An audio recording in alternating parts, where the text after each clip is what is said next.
श्रीमद् भागवत गीता और जिंदगी प्रस्तुति 14। उठो आर्य। हे अर्जुन, तुम आर्य हो अर्थात श्रेष्ठ पुरुष हो। तुम में इतनी शिथिलता कैसे और कहाँ से आ गई? कैसी भी विकट परिस्थिति हो, एक सच्चा आर्य पुरुष कभी भी अपने उत्तरदायित्व से पीछे नहीं हटता। और कृष्ण को जो भय और दुविधा अर्जुन की बातों में दिखाई दे रही थी, वो क्षत्रिय वीर के लक्षण नहीं थे। कृष्ण ने यह बात इतने स्वाभाविक रूप से इसलिए कही कि कहीं अर्जुन ये न समझ ले कि वे उसकी व्यथा को समझ गए हैं।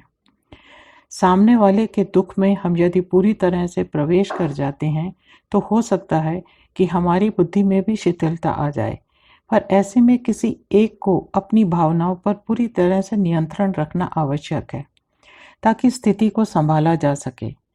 इसलिए कृष्ण ने सबसे पहले जो कहा वो यही था कि अर्जुन जैसे वीर को विषम परिस्थिति आने पर अपने मन के हाथों कमजोर नहीं पड़ना चाहिए।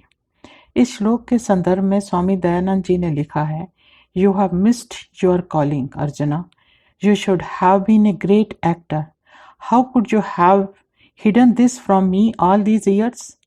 आई never expected that you could get into this kind of state. We all knew you to be the bravest, the most courageous, and now I hear you talk that betrays only sorrow at the thought of the immense destruction that this war will bring. इस समय तो अर्जुन को अपनी सेना को संचालित कर युद्ध नीतियों पर विचार करना चाहिए, पर वो तो युद्ध के मैदान में दोनों सेनाओं के बीच खड़ा हुआ है और व्यथित है। आर्य इस शब्द का अर्थ ही एक ऐसा व्यक्ति है जो समय और स्थान की आवश्यकता के अनुसार कार्य करता है। वह वीर है, वह बुद्धि युक्त है। इसलिए कृष्ण ने अर्जुन से कहा था कि तुम आर्य पुरुष होकर ऐसा अनुचित व्यवहार कैसे कर सकते हो? समाज या संसार के हित के लिए वीरोचित कार्य करने वालों को स्वर्ग प्राप्त होता है, उन्हें पुण्य प्राप्त होता है। पर अर्जुन का इस तरह धर्म युद्ध से मुंह मोड़ लेना उसे नरक में ले जाएगा।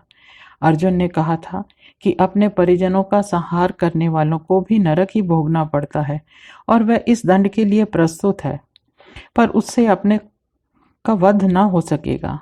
दूसरा श्लोक भावार्थ। श्री भगवान बोले, हे अर्जुन, आर्यों द्वारा असेवित स्वर्ग प्राप्ति का विरोध और अपकीर्ति प्राप्त करने वाला यह मोह तुझे कहां से प्राप्त हुआ? स्वामी दयानंद ने लिखा है, Krishna who was all this time silent now burst forth into an excessive eloquence in which every word is a chosen missile, a hissing hammer stroke that can flatten any victim. Krishna ने कहा कि अर्जुन, तुम एक वीर सेनानी हो। माँ के आंचल में खेलने वाले नन्हे बालक जैसा व्यवहार करना उचित नहीं, और ना ही एक वीर पुरुष को यह शोभा देता है कि वो एक किन्नर के समान व्यवहार करे। निराशा की तरफ मत बढ़ो, अपनी भावनाओं पर अंकुश लगाओ। श्री कृष्ण अर्जुन को एक बहुत ही संयम वाला, कठिनाइयों में अटल रहने वाला, धर्म के मार्ग पर चलने वाला मानते थे। इसलिए युद्ध के मैदान में वे अर्जुन की दशा देखकर हैरान थे। अर्जुन एक वीर योद्धा एवं राजकुमार था और युद्ध के मैदान में उनका इस तरह भीरुता दिखाना वीरोचित गुण नहीं था। एक वीर पुरुष को यह शोभा नहीं देता। यहाँ गीता में यह बात अर्जुन के लिए गई है और कहने वाले श्री कृष्ण हैं। हम इसे महाभारत काल का सत्य मानकर या एक कथा कहानी समझकर बात आई गई नहीं कर सकते। आज भी ऐसी परिस्थितियां हैं, फिर वो चाहे किसी भी क्षेत्र की हों, हमें अपना कर्तव्य निभाने को विवश करती हैं। सक्षम पुरुष परिस्थितियों से भाग नहीं सकता, उनका मुकाबला करना ही सबसे पहला कर्तव्य है। यदि गांधी जी अंग्रेजों को शासक मान उनकी लाठी तोपों से, उनकी शक्ति से डरकर अपना आंदोलन बीच में ही छोड़ देते, तो हम जो आज हैं वो कभी भी ना हो पाते।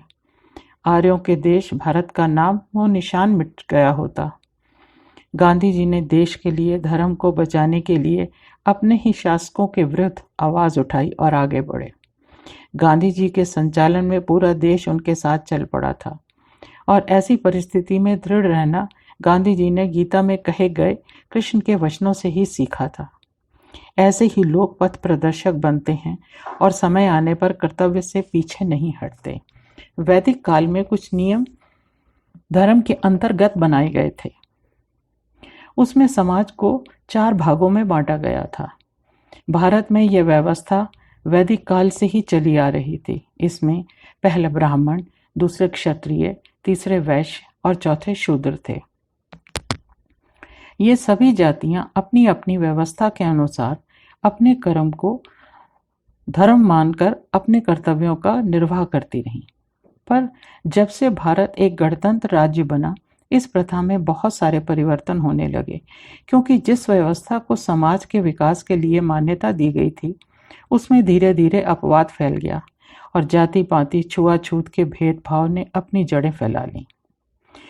पर महाभारत काल में इस व्यवस्था का बहुत महत्व था और क्षत्रिय होने के कारण यदि अर्जुन अपने शस्त्र त्याग कर युद्ध से पलायन कर जाता है तो यह कृत्य क्षत्रिय धर्म के विरुद्ध माना जाएगा और अर्जुन पाप का भागी बन जाएगा। इसलिए श्री कृष्ण ने अर्जुन से कहा, उठो आर्य। धन्यवाद। नीरा भसीन।